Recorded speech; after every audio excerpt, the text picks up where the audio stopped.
Okay, so once upon a time there was a group of the manliest of men known as the Geats. Among these testosterone giants with balls the size of ostrich eggs was a complete badass named Beowulf. Now, Beowulf was famous for a couple of things, but the thing that stood out the most was his ability to murder anything less manly than himself, which was, of course, everything. So we start with a king named Hrogar, who was lacking a kick-ass pad to party with his men. So what's any self-respecting king gonna do except build a new meat hall and name it Heorot? So Hrogar and his wife, whose name is fucking unpronounceable, were partying it up every day and night with all the king's men and horses. There was booze and singing, and a few frat guys showed up with a few more kegs, and shit was getting pretty hardcore, all to the dismay of the neighborhood murder troll, Grendel. Grendel, like most murder trolls, values his sleep, and with all the partying going down the street, he's having a hard time getting his shut-eye. So what's a murder troll to do? Murder. Murder all the things.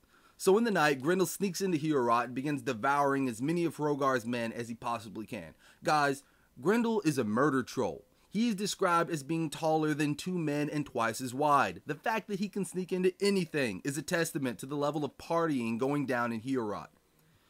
So he fucks with everything, except for the throne of Hrogar, since it's protected by some god forbidding Grendel from touching it. This god has decided to protect Hrogar's fancy chair, but decides protecting Hrogar's entire army isn't really worth his time.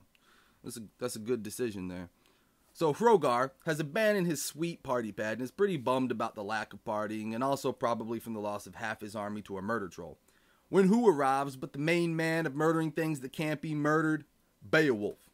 So Beowulf, destroyer of all things cute and cuddly, declares that since the beast itself is unarmed, he'll fight it unarmed as well. Guys, this thing has devoured half of an army. It's twice Beowulf's size and lives in a swamp of horrors. It is well versed in the art of killing and murder. And Beowulf still decides to take it unarmed. This is like deciding that headbutting an oncoming car to death is a good idea because the car doesn't have arms. So Beowulf and his men settle down to go to sleep until the murder troll shows up. A few hours later, Grendel comes back to eat more people. Now, the party pad has been abandoned for quite a while, so the noise has been gone. But I guess when you find a good restaurant, you're going to keep stopping by for some food whenever you're in the area. Anyway, Grendel sneaks in again and eats one of Beowulf's men. But I guess this guy must have made fun of Beowulf's sword at some point, called his mom a hoe, I don't know. Because it turns out the entire time that Beowulf was only pretending to be asleep. So I guess he basically just let this guy get devoured for no reason. So anyway, at the sound of one of his men being eaten, Beowulf leaps up and begins battling the beast so hard that the entire pad starts shaking. People in Norway are composing metal ballads about this badass fight before metal even existed. That's how hardcore it was. Beowulf's men decide to get in on a bit of the action and jump in with their swords, but Grendel can't be cut.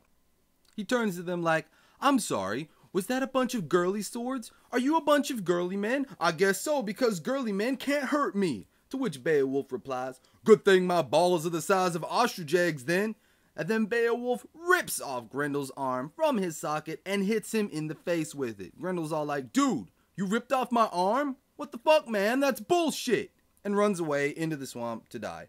Which is a bit anticlimactic, but I guess when the man you're fighting has ripped your arm off and smashed you in the face with it, fight is pretty much over.